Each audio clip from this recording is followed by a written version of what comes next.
Hello everyone, welcome to our channel. आज हम बात करेंगे हिंदुओं की प्रमुख देवी वैष्णो देवी के बारे में। वैष्णो देवी या श्री माता वैष्णो देवी मंदिर हिंदू मान्यता अनुसार माँ आदि शक्ति दुर्गा स्वरूप माँ वैष्णो देवी, जिन्हें त्रिकुटा और वैष्णवी नाम से भी जाना जाता है, देवी को समर्पित मुख्य पवित्रतम हिंदू मंदिरों में से एक है, जो भारत के जम्मू और कश्मीर के जम्मू संभाग में त्रिकुट पर्वत पर स्थित हैं। इस धार्मिक स्थल की आराध्य देवी वैष्णो देवी को सामान्यतः माता रानी, वैष्णवी, दुर्गा तथा शेरा वाली माता जैसे अनेक नामों से भी जाना जाता है। यहाँ पर आदि शक्ति स्वरूप महालक्ष्मी, महाकाली तथा महासरस्वती पिंडी रूप में त्रेता युग से एक गुफा में विराजमान है और माता वैष्णो देवी स्वयं यहाँ पर अपने शाश्वत निराकार रूप में विराजमान है। वेद पुराणों के हिसाब से यह मंदिर 108 शक्तिपीठ में भी शामिल है। यहाँ पर लोग 14 किलोमीटर की चढ़ाई करके भवन तक पहुँचते हैं। घोड़ा, पिट्ठू, पालकी, हेलीकॉप्टर, ट्रॉम रोपवे जैसी अनेक सुविधाएं यहाँ पर उपलब्ध हैं। यहाँ पर पहुँचने के लिए मुख्य दो साधन हैं, रेलवे और रोडवे, जिसमें से अधिकतर लोग रेलवे अर्थात ट्रेन से आना पसंद करते हैं। यहाँ का रेलवे स्टेशन श्री माता वैष्णो देवी कटरा पूरे भारत से जुड़ा हुआ है। यह मंदिर जम्मू और कश्मीर राज्य के जम्मू के रियासी मंडल में कटरा नगर के समीप अवस्थित है। यह उत्तरी भारत में सबसे पूजनीय पवित्र स्थलों में से एक है। मंदिर 5200 फीट की ऊंचाई पर कटरा से लगभग 12 किलोमीटर की दूरी पर स्थित है। प्रतिवर्ष लाखों तीर्थयात्री इस मंदिर का दर्शन करते हैं और यह भारत में कुछ सबसे मुख्य और सर्वाधिक देखे जाने वाले तीर्थ स्थलों में से एक है। इस मंदिर की देखरेख श्री माता वैष्णो देवी तीर्थ मंडल नामक न्यास द्वारा की जाती है। माता वैष्णो देवी के प्रहरी भगवान शंकर के अवतार हनुमान जी हैं और हनुमान जी के साथ भगवान शिव के ही अवतार भैरव बाबा भी हैं। उत्तर भारत में माँ वैष्णो देवी सबसे प्रसिद्ध सिद्धपीठ हैं। उनके उपरांत सहारनपुर की शिवालिक पहाड़ियों में स्थित शाकंभरी देवी सबसे सर्वप्रमुख प्राचीन शक्तिपीठ हैं। मान्यता है कि माता वैष्णो देवी ने त्रेता युग में माता पार्वती, सरस्वती और माता लक्ष्मी के रूप में मानव जाति के कल्याण हेतु एक सुंदर राजकुमारी का अवतार लिया था। उन्होंने त्रिकुटा पर्वत पर तपस्या की थी। बाद में उनका शरीर 3 दिव्य ऊर्जाओं में महाकाली, महालक्ष्मी और महासरस्वती के सूक्ष्म रूप में विलीन हो गया। चलो बुलावा आया है, माता ने बुलाया है।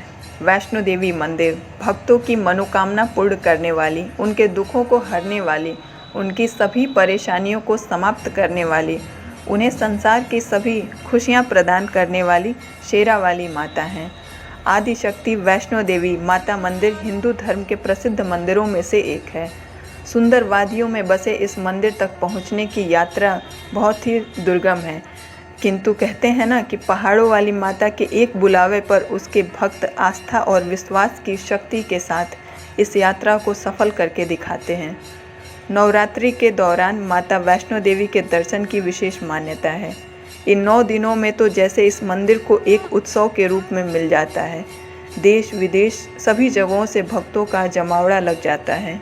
माता का दरबार भी बहुत सुंदर रूप से सजाया जाता है। भक्तों में यह मान्यता बहुत ही प्रचलित है कि जो कोई भी सच्चे दिल से माता के दर्शन करने आता है, उसकी सभी मनोकामनाएं पूर्ण होती हैं।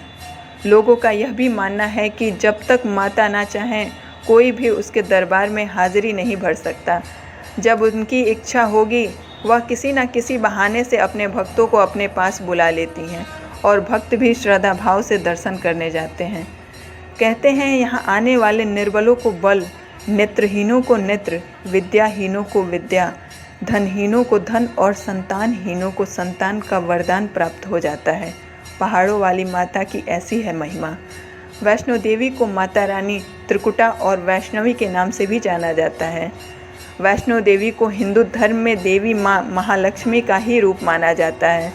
भारत में माँ यानी माता शब्द का उपयोग जन्म देने वाली माँ के लिए किया जाता है और अक्सर इसका उपयोग वैष्णो देवी के नाम से पहले किया जाता है। वैष्णो देवी का मंदिर हिंदू देवियों को समर्पित एक मंदिर है जो जम्मू और कश्मीर राज्य के त्रिकुटा पर्वत श्रृंखला से कतरा में स्थित है। माता से जुड़ी एक पौराणिक कथा बहुत ही प्रसिद्ध है जो माता के ही एक भक्त श्रीधर से जुड़ी है। इस कथा के अनुसार वर्तमान कटरा कस्बे से 2 किलोमीटर की दूरी पर स्थित हंसाली गांव में मां वैष्णवी के परम भक्त श्रीधर रहते थे, जो कि निसंतान थे। संतान ना होने का दुख उन्हें पल पल सताता था, इसलिए एक दिन नवरात्रि पूजन के लिए कुंवारी कन्याओं को बुलाया। अपने भक्त को आशीर्वाद देने के लिए माता वैष्णव भी कन्या वेश में उन्हीं के बीच आ बैठीं। पूजन के बाद सभी कन्याएं तो चली गईं, पर मां वैष्णो देवी वहीं रहीं और श्रीधर से बोलीं, सबको अपने घर भंडारे का निमंत्रण दीजिए।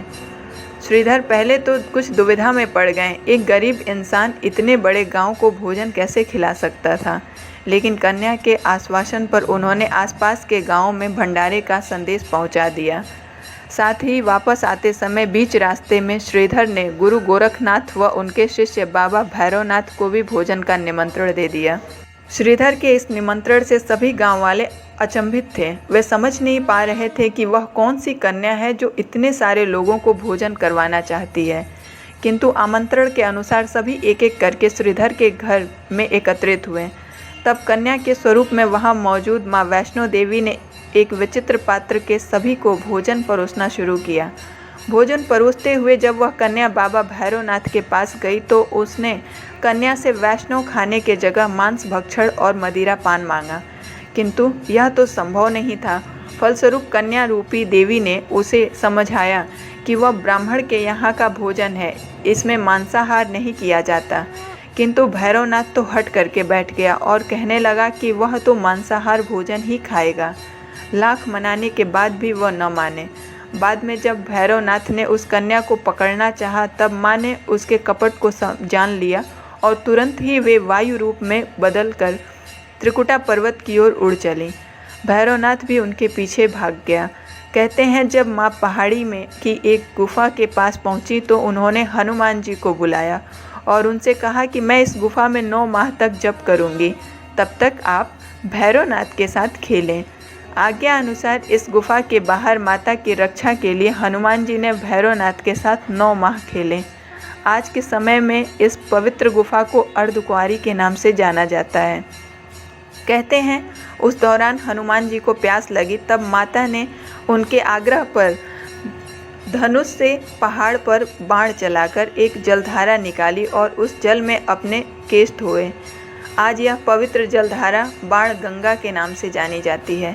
जब भी भक्त माता के दर्शन के लिए आते हैं तो इस जलधारा में स्नान अवश्य करते हैं। जलधारा के जल को अमृत माना जाता है। कथा के अनुसार हनुमान जी ने गुफा के बाहर ही भैरवनाथ से युद्ध किया, लेकिन जब वे निढाल होने लगे तब माता वैष्णवी ने महाकाली का रूप लेकर भैरवनाथ का संहार किया।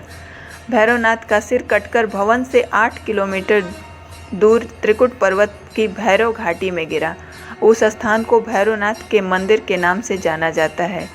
कहते हैं क्षमा मांगने पर माता ने भैरवनाथ को ऊंचा स्थान प्रदान किया और कहा कि जो कोई भी मेरे दर्शन करने इस खूबसूरत वादियों में आएगा वह तत्पश्चात तुम्हारे दर्शन भी अवश्य करेगा, अन्यथा उसकी यात्रा पूरी नहीं कहलाएगी। यही कारण है कि आज भी लोग माता के दर्शन के बाद बाबा भैरवनाथ के मंदिर अवश्य जाते हैं। मान्यता अनुसार भैरवनाथ को मोक्ष दान देने के बाद वैष्णो देवी ने 3 पिंड सहित एक चट्टान का आकार ग्रहण किया और सदा के लिए ध्यानमग्न हो गईं। इसी बीच पंडित श्रीधर भी अधीर हो गए। उन्होंने सपने में त्रिकुटा पर्वत देखा और साथ ही माता की 3 पिंडियाँ भी थीं, जिनकी खोज करते हुए वह पहाड़ी पर जा पहुँचे। पिंडियाँ मिलने पर उन्होंने सारी जिंदगी विधि पूर्वक उन पिंडियों को पूजा की। उनसे प्रसन्न होकर देवी उनके सामने प्रकट हुई और उन्हें आशीर्वाद दिया। तब से श्रीधर और उनके वंशज ही देवी माँ वैष्णो देवी की पूजा करते आ रहे हैं। माता के इन 3 पिंडियों का चमत्कारी प्रभाव भी रोचक है। यह आदि शक्ति के 3 रूप माने जाते हैं। पहली पिंडी माँ महासरस्वती की है, जो ज्ञान की देवी हैं। दूसरी पिंडी माँ महालक्ष्मी की है, जो धन वैभव की देवी हैं। और तीसरी पिंडी माँ महाकाली को समर्पित है, जो शक्ति का रूप मानी जाती हैं। इन 3 पिंडों का मनुष्य के जीवन से गहरा रिश्ता है। जीवन को सफल बनाने के लिए विद्या, धन और बल तीनों ही आवश्यक होते हैं। इसलिए इन्हें प्राप्त करने के लिए भक्त कठोर परिश्रम कर पहाड़ियों की यात्रा पूर्ण करते हुए माता के दरबार में पहुंचते हैं। जो जितने उत्साह से इस यात्रा को पूर्ण करता है, माता का आशीर्वाद भी उतने ही उन पर बढ़ता चला जाता है।